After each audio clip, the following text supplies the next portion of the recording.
पहला प्रश्न है आपके सामने कि हरिपुरा, जहां भारतीय राष्ट्रीय कांग्रेस का वार्षिक अधिवेशन 1938 में सुभाष चंद्र बोस के अध्यक्षता में हुआ था, वो किस राज्य में स्थित है? गुजरात में, मध्य प्रदेश में, महाराष्ट्र में और राजस्थान में। जल्दी से बताइए यहाँ पर एक नंबर प्रश्न का सही आंसर क्या है। तो जो भी कैंडिडेट यहाँ पर ऑप्शन नंबर ए बता रहे हैं गुजरात, बिल्कुल ही सही जवाब है। भारतीय राष्ट्रीय कांग्रेस का स्थापना कब हुआ? तो भारतीय राष्ट्रीय कांग्रेस का स्थापना 1885 ईस्वी में एओ ह्यूम के द्वारा किया गया और इसका पहला अध्यक्षता किसके द्वारा किया गया था? तो बिमलेश चंद्र बनर्जी के द्वारा किया गया। नेक्स्ट यहाँ पर सेकेंड प्रश्न है आपके सामने कि भारतीय मुसलमानों के पृथक राज्य के लिए पाकिस्तान शब्द का प्रयोग सबसे पहले निम्न में से किसने किया? मोहम्मद इकबाल ने, आगा खान ने, मोहम्मद अली जिन्ना ने, चौधरी रहमत अली तथा उनके मित्रों ने। बताइए यहाँ पर सेकेंड प्रश्न का सही आंसर क्या है। बेहद इंपॉर्टेंट प्रश्न है, जल्द से कमेंट कीजिए। तो जो भी कैंडिडेट यहाँ पर ऑप्शन नंबर डी बता रहे हैं, चौधरी रहमत अली तथा उनके मित्रों ने, इसका राइट आंसर हो जाएगा ऑप्शन नंबर डी ने। चलिए नेक्स्ट यहाँ पर तीसरा प्रश्न है कि मुसलमानों के लिए पृथक राष्ट्र का विचार किसने दिया था? मोहम्मद अली जिन्ना ने, सर सैयद अहमद खान ने, मोहम्मद इकबाल ने, लियाकत अली खान ने। बताइए यहाँ पर तीसरा प्रश्न का सही आंसर क्या है। तो जो भी कैंडिडेट यहाँ पर ऑप्शन नंबर सी के साथ जा रहे हैं, मोहम्मद इकबाल ने, बिल्कुल ही सही जवाब है। चलिए नेक्स्ट यहाँ पर चार प्रश्न है आपके सामने कि संविधान को 26 जनवरी के दिन लागू करने का निर्णय इसलिए लिया गया क्योंकि ऑप्शन नंबर यह है, यह एक शुभ दिन था। बी है, इसी तिथि को 1942 में भारत छोड़ो आंदोलन प्रारंभ किया गया था। ऑप्शन नंबर सी है, कांग्रेस ने इसी तिथि को 1930 में स्वतंत्रता दिवस के रूप में मनाया था। और डी है, इनमें से कोई नहीं। जल्दी से बताइए यहाँ पर चार प्रश्न का सही आंसर क्या है। तो जो भी कैंडिडेट यहाँ पर ऑप्शन नंबर सी के साथ जा रहे हैं, कांग्रेस ने इसी तिथि को 1930 में स्वतंत्रता दिवस के रूप में मनाया था, तो इसका राइट आंसर हो जाएगा ऑप्शन नंबर सी। इसलिए 26 जनवरी को संविधान लागू किया गया था। नेक्स्ट यहाँ पर पाँचवा प्रश्न है कि देवासुर संग्राम की कहानी का वर्णन किस में है? ऐतरेय ब्राह्मण में, ऑप्शन नंबर बी है इसका शतपथ ब्राह्मण में, सी है छांदोग्य उपनिषद में और डी है मुंडक उपनिषद में। बताइए यहाँ पर पाँचवा प्रश्न का सही आंसर क्या है। तो जो भी कैंडिडेट यहाँ पर ऑप्शन नंबर ए के साथ जा रहे हैं, ऐतरेय ब्राह्मण, बिल्कुल सही जवाब है। ऐतरेय ब्राह्मण किससे संबंधित है? तो ये ऋग्वेद से संबंधित है, याद रखिएगा। नेक्स्ट यहाँ पर छठवां प्रश्न है आपके सामने कि बौद्ध धर्म के महायान संप्रदाय का संस्थापक नागार्जुन निम्नलिखित में से किस शासक का समकालीन था? बिंदुसार का, अशोक का, कनिष्क का, हर्षवर्धन का। बताइए यहाँ पर छठवां प्रश्न का सही आंसर क्या है।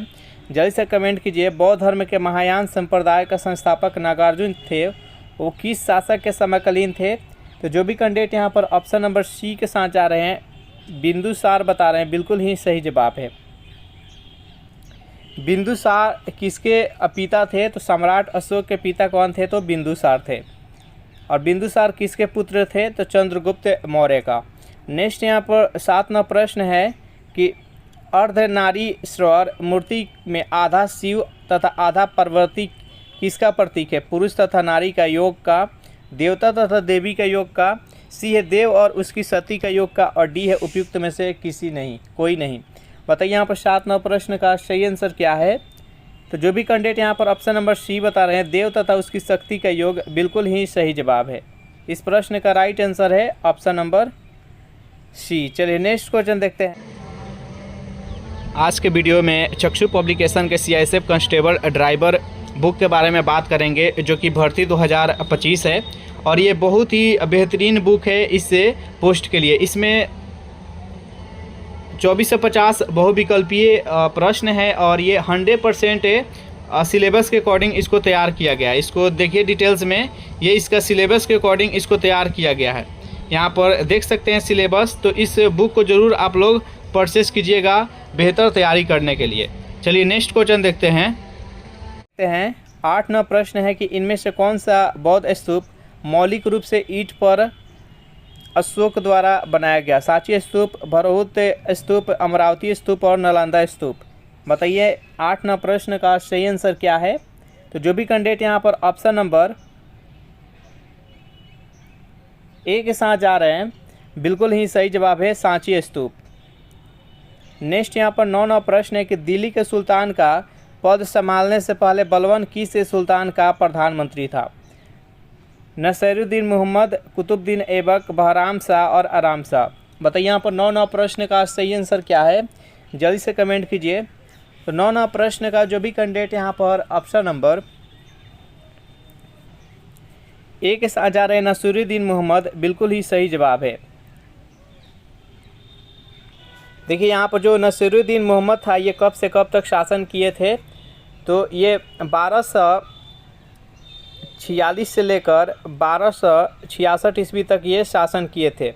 और ये बलबन अपने पुत्री का विवाह किनसे किए थे? तो नसीरुद्दीन मोहम्मद से। और नसीरुद्दीन मोहम्मद ने बलबन को उल्लू खां के उपाधि प्रदान किए थे, याद रखिएगा। और बलबन के द्वारा एक त्यौहार शुरू किया गया था जिसका नाम है नौरोज़, जो कि पारसियों का पहला दिन या 9 वर्ष के रूप में मनाते थे पारसियों के द्वारा। और जो इल्तुतमिश के द्वारा चहलगानी यानी 40 से दासों का जो समूह का गठन किया गया था उसको किसने समाप्त किया था? तो बलबन ने।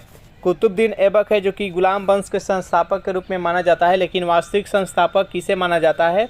तो गुलाम वंश का वास्तविक संस्थापक इल्तुतमिश को माना जाता है। बहराम शाह थे जो कि राजिया सुल्तान के बाद राजगद्दी पर बैठे थे, बहराम शाह। आराम शाह थे जो कि कुतुबुद्दीन ऐबक का पुत्र थे और कुतुबुद्दीन के बाद से 8 माह के लिए शासन संभाले थे। फिर इसे आराम शाह को मारकर इल्तुतमिश जो कि 1211 ईस्वी में शासन संभाला था। नेक्स्ट यहाँ पर 10 प्रश्न, पुरंदर की संधि शिवाजी ने कब और किसके साथ की थी? ऑप्शन नंबर ए है 1645 में। चारों ऑप्शन देख लीजिए और जल्दी से बताइए इस प्रश्न का सही आंसर क्या है। पुरंदर की संधि शिवाजी के द्वारा कब और किसके साथ किया गया था? तो 1665 ईस्वी में राजा जय सिंह के साथ किए थे पुरंदर का संधि। तो जो भी कैंडिडेट यहाँ पर ऑप्शन नंबर डी के साथ जा रहे हैं बिल्कुल ही सही जवाब है। नेक्स्ट यहाँ पर 11वां प्रश्न है, बेहद इंपॉर्टेंट प्रश्न है कि किसने गुरिल्ला युद्ध के तरीकों की शुरुआत की थी? बाबर ने, अकबर ने, शिवाजी ने और बाजीराव पेशवा ने। बताइए यहाँ पर 11वां प्रश्न का सही आंसर क्या है, किसने गुरिल्ला युद्ध के तरीका को शुरू किया था? तो शिवाजी के द्वारा। जो भी कैंडिडेट यहाँ पर ऑप्शन नंबर सी बता रहे हैं बिल्कुल ही सही जवाब है। नेक्स्ट यहाँ पर 12वां प्रश्न है कि किस जाट नेता ने अकबर की कब्र को लूटा था? राजा राम ने, चूड़ामल ने, गोकुल ने और डी है इनमें से कोई नहीं। बताइए यहाँ पर 12वां प्रश्न का सही आंसर क्या है, किस जाट नेता ने अकबर के कब्र को लूटा था? तो जो भी कैंडिडेट यहाँ पर ऑप्शन नंबर ए के साथ जा रहे हैं राजा राम, बिल्कुल ही सही जवाब है। नेक्स्ट यहाँ पर 13वां प्रश्न है आपके सामने कि 10 डिग्री चैनल पृथक करता है अंडमान को निकोबार द्वीप से, अंडमान को म्यांमार से और सी है भारत को श्रीलंका से और लक्षद्वीप को मालदीव से। बताइए यहाँ पर 13वां प्रश्न का सही आंसर क्या है, 10 डिग्री चैनल किसको पृथक करता है? तो अंडमान को निकोबार द्वीप से। जो भी कैंडिडेट यहाँ पर ऑप्शन नंबर ए के साथ जा रहे हैं बिल्कुल ही सही जवाब है। सेशन आप लोग को अच्छा लग रहा है तो जल्दी से वीडियो को लाइक कर दीजिए, अपने दोस्तों के पास शेयर कर दीजिए। जो भी कैंडिडेट अभी तक इस चैनल को सब्सक्राइब नहीं किए होंगे तो फटाफट इस चैनल को सब्सक्राइब कर लीजिए और ज़रूर कमेंट करके बताइए कि सेशन आप लोग को कैसा लग रहा है। चलिए नेक्स्ट यहाँ पर 14वां प्रश्न है आपके सामने कि चिल्का झील जहाँ स्थित है वह है कर्नाटक तट, मालाबार तट, कोंकण तट और उत्तरी सरकार तट। बताइए यहाँ पर 14वां प्रश्न का सही आंसर क्या है। चिल्का झील जहाँ स्थित है वह उस तट किस तट पर स्थित है आपको बताना है, जल्दी से कमेंट कीजिए।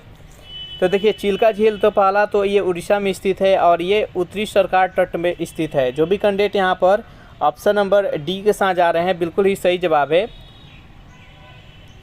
उत्तरी सरकार तट कहाँ से कहाँ तक है? तो ये उड़ीसा से लेकर और पश्चिम बंगाल तक उत्तरी सरकार तट है, जिसको डेल्टाई क्षेत्र भी कहा जाता है। कोंकण तट है ये महाराष्ट्र से लेकर और कर्नाटक तक है कोंकण तट। उसके बाद से मालाबार है जो कि कर्नाटक से लेकर केरल तक है और एक कोरोमंडल है जो कि तमिलनाडु से लेकर आंध्र प्रदेश तक है, वो कोरोमंडल है। चलिए नेक्स्ट यहाँ पर 15वां प्रश्न है कि हीरोइन प्राप्त होता है भांग से, अफीम, पोस्ता से, तंबाकू से, सुपारी से। बताइए यहाँ पर 15वां प्रश्न का सही आंसर क्या है। हीरोइन प्राप्त होता है, जल्दी से कमेंट कीजिए 15वां प्रश्न का सही आंसर क्या है। तो जो भी कैंडिडेट यहाँ पर ऑप्शन नंबर बी बता रहे हैं अफीम पोस्ता से, राइट आंसर हो जाएगा ऑप्शन नंबर बी। चलिए नेक्स्ट यहाँ पर 16वां प्रश्न है कि किस प्रजाति प्रजाति के सदस्यों की संख्या सर्वाधिक है? ऑप्शन नंबर ए है निग्रोयड, बी है मंगोलियाड, सी है ऑस्ट्रेलियाड और डी है काकेशियाई। बताइए यहाँ पर इस प्रश्न का सही आंसर क्या है? किस प्रजाति का जनसंख्या सबसे अधिक है? तो जो भी कैंडिडेट यहाँ पर 16 नंबर प्रश्न का ऑप्शन नंबर डी के साथ जा रहे हैं, काकेशियाई, बिल्कुल ही सही जवाब। इसका राइट आंसर हो जाएगा ऑप्शन नंबर डी। चलिए नेक्स्ट यहाँ पर 17वां प्रश्न है आपके सामने, बेहद इंपॉर्टेंट प्रश्न है, जल्दी से इसका आंसर दीजिए कि ओकारेश्वर परियोजना निम्नलिखित नदियों में से किस एक से संबद्ध है? चंबल से, नर्मदा से, ताप्ती से और भीमा से। बताइए यहाँ पर 17वां प्रश्न का सही आंसर क्या है? ओंकारेश्वर परियोजना किस नदी से संबद्ध है? जल्दी से कमेंट कीजिए। तो 17वां प्रश्न का जो भी कैंडिडेट यहाँ पर ऑप्शन नंबर बी बताए नर्मदा नदी, बिल्कुल ही सही जवाब है। नेक्स्ट यहाँ पर 18वां प्रश्न है कि हरित क्रांति संबंधित है। हरित क्रांति किससे संबंधित है? मोटे अनाज के उत्पादन से, दलहन उत्पादन से, गेहूं उत्पादन से, तिलहन उत्पादन से। बताइए यहाँ पर 18वां प्रश्न का सही आंसर क्या है? तो हरित क्रांति का संबंध किससे है? तो गेहूं उत्पादन से। जो भी कैंडिडेट यहाँ पर ऑप्शन नंबर सी के साथ जा रहे हैं, बिल्कुल ही सही जवाब है। नेक्स्ट यहाँ पर 19वां प्रश्न है कि ज्वालामुखी उदार नहीं होते हैं बाल्टिक सागर में, काला सागर में, कैरिबियन सागर में और कैस्पियन सागर में। बताइए यहाँ पर 19वां प्रश्न का सही आंसर क्या है? ज्वालामुखी उदार नहीं होता है, किस सागर में ज्वालामुखी उत्पन्न नहीं होते हैं? तो 19वां प्रश्न का जो भी कैंडिडेट यहाँ पर ए बता रहे हैं बाल्टिक सागर, बिल्कुल ही सही जवाब है। चलिए नेक्स्ट यहाँ पर 20वां प्रश्न है आपके सामने, बेहद इंपॉर्टेंट प्रश्न है कि प्रथम भारतीय नारी जो एवरेस्ट शिखर पर चढ़ने में सफल हुई थी? बिछेंद्री पाल, डिक्की डोलमा, संतोष यादव और पीटी उषा। बताइए यहाँ पर 20वां प्रश्न का सही आंसर क्या है? माउंट एवरेस्ट पर चढ़ने में सफल प्रथम भारतीय महिला कौन थी? तो 20वां प्रश्न का जो भी कैंडिडेट यहाँ पर ऑप्शन नंबर ए बता रहे हैं बिछेंद्री पाल, बिल्कुल ही सही जवाब है। अगर इस सेशन का पीडीएफ चाहिए तो इसके लिए टेलीग्राम ग्रुप बना दिए हैं, जिसका लिंक इसी वीडियो के नीचे डिस्क्रिप्शन में मिल जाएगा, वहाँ से ज्वाइन करके इसका पीडीएफ डाउनलोड कर सकते हैं। नेक्स्ट यहाँ पर 21वां प्रश्न है, पृथ्वी पर घने वन अधिकतर मिलते हैं विषुवत रेखा के पास, कर्क रेखा के पास, मकर रेखा के पास। बताइए यहाँ पर 21वां प्रश्न का सही आंसर क्या है? पृथ्वी पर घने वन कहाँ मिलते हैं ज़्यादा? तो जो भी कैंडिडेट यहाँ पर ऑप्शन नंबर ए के साथ जा रहे हैं, विषुवत रेखा के पास, बिल्कुल ही सही जवाब है। इसका राइट आंसर हो जाएगा ऑप्शन नंबर ए। चलिए नेक्स्ट क्वेश्चन देखते हैं। यहाँ पर 22वां प्रश्न है आपके सामने कि पश्चिमी हिमालय संसाधन प्रदेश के प्रमुख संसाधन क्या है? वन, धात्विक खनिज, कार्बनिक खनिज और आणविक खनिज। बताइए यहाँ पर 22वां प्रश्न का सही आंसर क्या है? पश्चिमी हिमालय संसाधन प्रदेश के प्रमुख संसाधन क्या है? तो 22वां प्रश्न का जो भी कैंडिडेट यहाँ पर ए बता रहे हैं वन, बिल्कुल ही सही जवाब है। चलिए नेक्स्ट यहाँ पर 23वां प्रश्न आपके सामने, जल्दी से इसका आंसर दीजिए कि संसद में बजट संबंधित प्रक्रिया के विषय में मांग की राशि को घटाकर 1 रुपया करना है को क्या कहा जाता है? आर्थिक कटौती प्रस्ताव, नीतिगत कटौती प्रस्ताव, आधारभूत कटौती प्रस्ताव और सांकेतिक कटौती प्रस्ताव। बताइए यहाँ पर 23वां प्रश्न का सही आंसर क्या है? जल्दी से कमेंट कीजिए। तो 23वां प्रश्न का जो भी कैंडिडेट यहाँ पर ऑप्शन नंबर बी बता रहे हैं नीतिगत कटौती प्रस्ताव, बिल्कुल ही सही जवाब है। नेक्स्ट यहाँ पर 24वां प्रश्न आपके सामने, निम्नलिखित में से कौन सा भारत में मुद्रास्फीति के प्राकलन का सबसे प्रचलित माप है? मूल्य सूचकांक, थोक मूल्य सूचकांक, उपभोक्ता मूल्य सूचकांक और औद्योगिक वस्तुओं का मूल्य सूचकांक। बताइए यहाँ पर 24वां प्रश्न का सही आंसर क्या है? जल्दी से कमेंट कीजिए। तो जो भी कैंडिडेट यहाँ पर ऑप्शन नंबर बी बताएं थोक मूल्य सूचकांक, बिल्कुल ही सही जवाब है। नेक्स्ट यहाँ पर 25वां प्रश्न है कि भारत में ट्रेजरी बिल बेचे जाते हैं भारतीय रिजर्व बैंक के द्वारा, राज्य सरकार के द्वारा, व्यापारिक बैंकों के द्वारा और सेबी के द्वारा। बताइए यहाँ पर 25वां प्रश्न का सही आंसर क्या है? भारत में ट्रेजरी बिल बेचे जाते हैं, किसके द्वारा बेचे जाते हैं? तो 25वां प्रश्न का जो भी कैंडिडेट यहाँ पर ए बता रहे हैं भारतीय रिजर्व बैंक के द्वारा, बिल्कुल ही सही जवाब है। नेक्स्ट यहाँ पर 26वां प्रश्न है कि निम्नलिखित में से कौन सा एक सेज यानी विशेष आर्थिक क्षेत्र का उद्देश्य नहीं है? अतिरिक्त रोजगार अवसरों का चयन, नवीन तकनीकों का प्रयोग, अतिरिक्त आर्थिक क्रियाकलापों का सृजन और डी है विदेशी निवेश को हतोत्साहित करना। बताइए यहाँ पर 26वां प्रश्न का सही आंसर क्या है? तो जो भी कैंडिडेट यहाँ पर डी बता रहे हैं विदेशी निवेश को हतोत्साहित करना, बिल्कुल ही सही जवाब है। चलिए नेक्स्ट यहाँ पर 27वां प्रश्न है कि क्रेता का बाजार कहलाता है जहाँ मांग से पूर्ति अधिक होती है, ऑप्शन नंबर इसका बी है कि पूर्ति से मांग अधिक होती है, पूर्ति और मांग दोनों बराबर होती है, और डी है उपयुक्त में से कोई नहीं। बताइए यहाँ पर 27वां प्रश्न का सही आंसर क्या है। तो जो भी कैंडिडेट यहाँ पर ऑप्शन नंबर ए के साथ जा रहे हैं, मांग से पूर्ति अधिक होती है, इसका राइट आंसर हो जाएगा ऑप्शन नंबर ए। चलिए नेक्स्ट यहाँ पर 28वां प्रश्न है आपके सामने कि भारत में जनसंख्या घनत्व निरंतर बढ़ा है, लगभग स्थिर रहा है, कुछ कम हुआ है, पहले बढ़ा फिर 1991 के पश्चात घटा। बताइए यहाँ पर 28वां प्रश्न का सही आंसर क्या है। भारत में जनसंख्या घनत्व में क्या परिवर्तन हो रहा है दिन पर दिन। तो लगातार घनत्व है जो कि बढ़ रहा है, तो इसका राइट आंसर हो जाएगा ऑप्शन नंबर ए। नेक्स्ट यहाँ पर 29वां प्रश्न है कि भारत के संविधान में निर्धारित किए गए लोकसभा में सदस्यों की अधिकतम संख्या हो सकती है 547, 45 और 52 और इनमें से कोई नहीं। बताइए यहाँ पर 29वां प्रश्न का सही आंसर क्या है। भारतीय संविधान में जो निर्धारित की गई है लोकसभा का सीट वो अधिकतम कितना हो सकती है। तो जो भी कैंडिडेट यहाँ पर ऑप्शन नंबर सी के साथ जा रहे हैं 552 बता रहे हैं, बिल्कुल ही सही जवाब है। नेक्स्ट यहाँ पर 30वां प्रश्न है, संविधान के प्रथम अनुच्छेद के अनुसार भारत है राज्यों का संघ, राज्यों का फेडरेशन, राज्यों का कन्फेडरेशन और डी है राज्यों का यूनियन। बताइए यहाँ पर 30वां प्रश्न का सही आंसर क्या है। तो संविधान का जो प्रथम अनुच्छेद है उसमें भारत को क्या दर्शाया गया है। तो ये भारत एक राज्यों का यूनियन यानी राज्यों का एक संघ है, जिसका राइट आंसर हो जाएगा ऑप्शन नंबर डी। सेशन आप लोग को अच्छा लग रहा है तो वीडियो को लाइक कर दीजिए और जल्दी से अपने दोस्तों के पास शेयर कर दीजिए। जितने भी स्टडी या टेलीग्राम ग्रुप है उसमें इसको शेयर करने का प्रयास कीजिएगा। नेक्स्ट यहाँ पर 31वां प्रश्न है, संविधान के किस अनुच्छेद के द्वारा पृथक अनुसूचित जनजाति आयोग का गठन किया गया।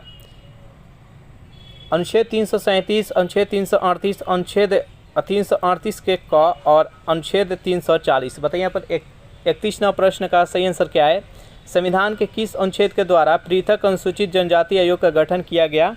तो जो भी कैंडिडेट यहाँ पर ऑप्शन नंबर सी के साथ जा रहे हैं यानी अनुच्छेद 338 के क बता रहे हैं, बिल्कुल ही सही जवाब है।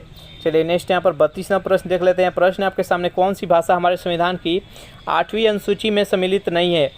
संविधान के जो भाग 8वीं अनुसूची है उसमें टोटल 22 भाषा के बारे में वर्णन किया गया है। इसमें से बताना है कि कौन सी भाषा है जो कि उसमें नहीं है। बताइए जल्दी से 32वां प्रश्न का राइट आंसर क्या है। तो जो भी कैंडिडेट यहाँ पर ऑप्शन नंबर सी बताएं राजस्थानी, बिल्कुल ही सही जवाब है। चलिए नेक्स्ट यहाँ पर प्रश्न है आपके सामने 33वां प्रश्न है आपके सामने कि राष्ट्रीय मानवाधिकार आयोग अधिनियम 1993 के अनुसार निम्नलिखित में से कौन एक इस आयोग का अध्यक्ष बन सकता है। चारों ऑप्शन देख लीजिए और बताइए यहाँ पर 33वां प्रश्न का सही आंसर क्या है। तो 33वां प्रश्न का जो भी कैंडिडेट यहाँ पर ऑप्शन नंबर सी के साथ जा रहे हैं, केवल भारत का कोई सेवानिवृत्त मुख्य न्यायाधीश हो तो इसका सदस्य या अध्यक्ष बन सकते हैं, तो इसका राइट आंसर है ऑप्शन नंबर सी।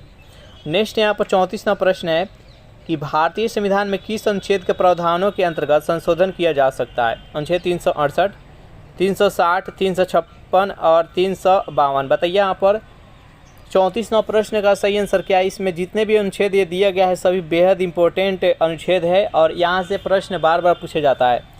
यहाँ पर संशोधन का प्रावधान के बारे में वर्णन किया गया है। तो संविधान में संशोधन का प्रक्रिया किस अनुच्छेद में वर्णन किया गया है। तो अनुच्छेद 368 में। अनुच्छेद 360 में है वित्तीय आपात के बारे में वर्णन किया गया है, जो कि भारत में अब तक एक भी बार वित्तीय आपात नहीं लगा है। अनुच्छेद 356 में राष्ट्रपति शासन लागू है। सबसे पहले राष्ट्रपति शासन किस राज्य में लगा था। तो पंजाब में लगा था। और यहाँ पर अनुच्छेद 352 है, ये राष्ट्रीय आपात के बारे में वर्णन करता है। नेक्स्ट यहाँ पर 35वां प्रश्न है कि अंतरिक्ष में भेजा गया भारत का प्रथम उपग्रह का नाम क्या है। भास्कर, रोहिणी, आर्यभट्ट और एप्पल। बताइए यहाँ पर 35वां प्रश्न का सही आंसर क्या है। अंतरिक्ष में भेजा गया भारत का प्रथम उपग्रह कौन सा है। तो 35वां प्रश्न का जो भी कैंडिडेट यहाँ पर ऑप्शन नंबर सी बता रहे हैं आर्यभट्ट, बिल्कुल ही सही जवाब है। और किसके सहयोग से भेजा गया था। तो रूस के सहयोग से भेजा गया था। नेक्स्ट यहाँ पर 36वां प्रश्न है कि वह रोग जो किसी रोगी के संपर्क से होता है क्या कहलाता है। सांसर्गिक रोग, जन्मजात रोग, विशेष क्षेत्रीय रोग और सर्वव्यापी रोग। बताइए यहाँ पर 36वां प्रश्न का सही आंसर क्या है। तो वह रोग जो किसी व्यक्ति के या किसी रोगी के संपर्क में आने से होता है उसको सांसर्गिक रोग कहते हैं। तो जो भी कैंडिडेट यहाँ पर ऑप्शन नंबर ए के साथ जा रहे हैं बिल्कुल ही सही जवाब है। नेक्स्ट यहाँ पर 37वां प्रश्न है कि निम्न में से कौन सा एक प्रोटीन का उदाहरण नहीं है? पेप्सिन, सेलुलोज, ट्रिप्सिन और ग्लोबिन। बताइए यहाँ पर 37वां प्रश्न का सही आंसर क्या है? निम्नलिखित में से कौन एक प्रोटीन का उदाहरण नहीं है? जल्दी से कमेंट कीजिए इस प्रश्न का सही आंसर क्या है। तो जो भी कैंडिडेट यहाँ पर सेलुलोज बता रहे हैं बिल्कुल ही सही जवाब है। चलिए नेक्स्ट यहाँ पर 38वां प्रश्न है कि मधुमक्खी का उपयोग किया जाता है। मधुमक्खी का उपयोग कहाँ किया जाता है? जल्दी से यहाँ पर 4 ऑप्शन है, देख लीजिए। सेरीकल्चर में, टिश्यू कल्चर में, एपी कल्चर में और पीसी कल्चर में। बताइए यहाँ पर इस प्रश्न का सही आंसर क्या है? मधुमक्खी का उपयोग कहाँ पर किया जाता है? तो जो भी कैंडिडेट यहाँ पर 38वां प्रश्न का ऑप्शन नंबर सी के साथ जा रहे हैं, एपी कल्चर, बिल्कुल ही सही जवाब है। मधुमक्खी पालन करना, उससे मधु प्राप्त करना एपी कल्चर कहलाता है। इसका राइट आंसर ऑप्शन नंबर सी।